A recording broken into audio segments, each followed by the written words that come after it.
Now, as a World Bank economist, Ashraf Ghani travelled to China numerous times. But his latest visit took on a new significance. It was his first foreign trip as the president of Afghanistan.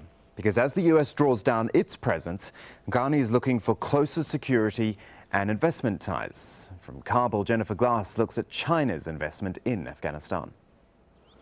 China is Afghanistan's biggest business investor, thanks to a $3 billion deal for the rights to this copper-rich area outside Kabul. But there are no Chinese miners here. The promised roads and railways haven't been started.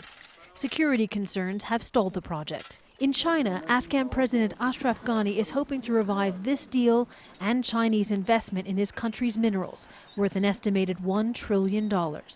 Hasibullah Rahmani is a Kabul businessman who says those minerals mean the two countries need each other.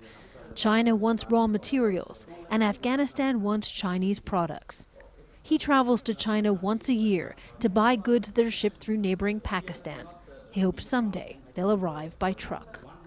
We can make a street, make a route from Afghanistan to direct to China. This is the first we need, and we hope in the future. But the border is in a remote corner of Afghanistan, and it could be 10 years or more before any road is built. This used to be Kabul's version of Chinatown, with dozens of Chinese businessmen and workers here. They left last year because of uncertainty over the elections. President Ghani isn't just trying to revive the two countries' business relationship. He's also looking to the Chinese for help with security. That's because the Chinese government has a strong relationship with Pakistan. We are seeking the Chinese support to use its leverage over Pakistan to convince Pakistanis that the stability in Afghanistan is in the interest of all countries in the region. Afghans are hoping their new president will deliver security and prosperity. They will be watching this visit to their Asian neighbor to get a sense of his foreign policy and whether it can bring them the changes they want. Well, here's the opinion now of someone whose job it was to look at relations with Afghanistan. David Sedney, a former US Deputy Assistant Secretary of Defense for Afghanistan and Pakistan, who I spoke to earlier in the week on Al Jazeera's NewsHour. You can't miss the fact that this is when U.S. and British forces are pulling down their flags in Helmand. The U.S. is committed to cutting down to less than 10,000 troops by the end of this year. At the same time, the Taliban have mounted a fairly sharp offensive in recent months. So President Ghani needs help, and he's looking to someplace closer than the United States for that kind of help, both economically and on the security side. What do you think China can offer? Well, first of all, China can offer trade and investment. China not only needs the minerals that were mentioned in your report, but China also needs an outlet to the West. President Xi Jinping, China's new president, has announced a westward policy, reaching out to the West through Central Asia, through Pakistan, and through Afghanistan, towards Iran, the Middle East, and Europe.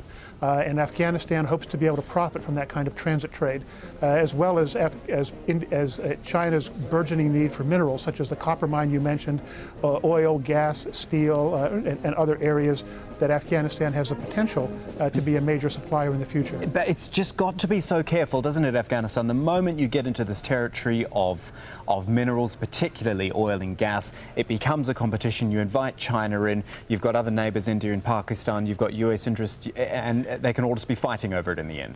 Well, they could be, but the problem for Afghanistan right now is getting anybody to actually come and commit real people, real dollars to these kind of resources. As your report showed, China signed a deal for a copper mine, but nothing has really happened there, partly because of security, partly also because of the actual difficulty of doing things like building railroads and roads in Afghanistan. So the competition actually is something that the Afghans would love to see. They're looking for more of it. Competition between China and India, between China and the U.S. If that can happen, the Afghans feel that they can profit.